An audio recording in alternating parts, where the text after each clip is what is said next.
and welcome to the homestead. I'm Randy. As you can see, we've done something.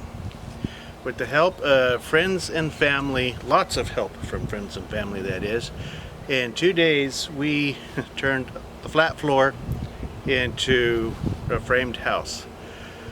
And it was a lot of work.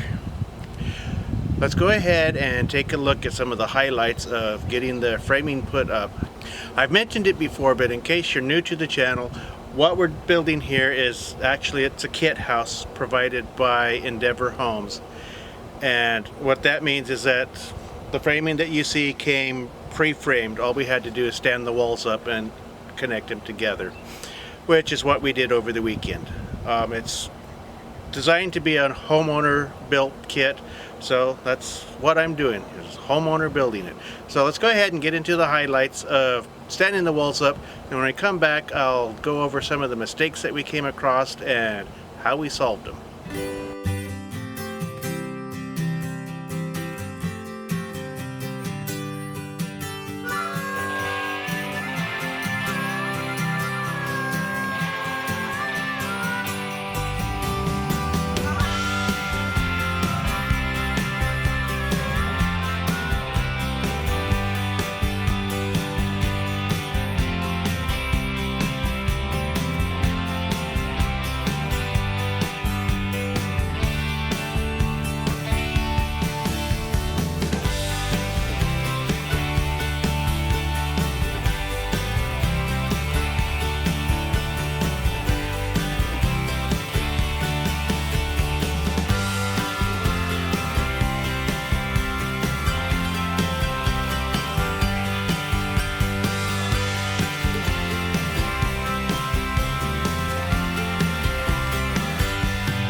This first mistake is actually my mistake, and had I had experience with doing a full house build like this and reading blueprints, I wouldn't have made this mistake. But let me go ahead and show you what I did. This is a drain and vent pipe for the main bathroom, and as you can see, I put it in a intersection with an adjoining wall.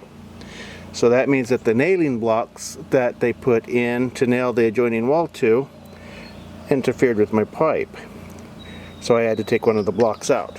Correcting this mistake is not a big deal. You know, I'll come up and do my drain connector connection there. I have to put a clean out also, and then I'll do an elbow through the stud and go up to my drain. So that one's not a big deal. It's something that, had I had the experience and knowledge of being a contractor or a builder, I wouldn't have made this mistake. Now, this next mistake is a contractor's mistake. I don't know if it was a mismeasurement or if they assumed that the wall that was going here was going to be a 2x6 framed wall instead of a 2x4 framed wall. But anyways, they put the anchor bolts for this wall in the wrong place. They should have been over at least 2.5 inches. So that bolt just barely is going to end up in the wall once I put it together. The only way it's going to be in the wall is if I bend it over to where it is actually inside of the wall. So yeah, that's the contractor's mistake, not mine. Something that happens when you're working with a pre-framed house like this is that you can't tell from the blueprint where the studs are going to fall. So occasionally you have a situation like this. Sometimes a stud falls exactly where a pipe is, which is what happened here. This stud fell where this pipe is, this vent pipe. So what I had to do is move the stud over, and then when you move the stud over, your spacing between studs is too wide. So you have to add another stud so that you have your 16 inches or less. Something that just happens sometimes on pre-framed houses. This one is a biggie. We ordered a custom door, and we checked with the builder to make sure that we could do this, and we told them the size of the door that we ordered so that they could frame the front door to fit, and they didn't do it. This is framed for a standard 36-inch entry door, and the door that we have needs to come all the way over to this stud. So I'm going to have to take all of this apart and reframe it to fit our door. And I think I may even have to take it apart more. I'm not sure yet because I need to actually measure it. Like I said, this one's kind of a biggie. As you can see, it was a very productive weekend. Got a lot done. Well, we got an entire house framing stood up in one weekend. So definitely was a productive weekend. There are other things that we need to do. You know, we need to do our top plates, which I'm not going to bore you with watching that. Our next step that you're going to see on a video is going to be roof trusses, and that's coming up soon. I hope you enjoyed this video. If you did, please like it, subscribe to the channel. There's a lot more house building videos that are going to be coming up because we got to get going on this. So if you're not subscribed, I would love it if you would consider subscribing. And until next time, I'm going to keep working away, and I'll see you then.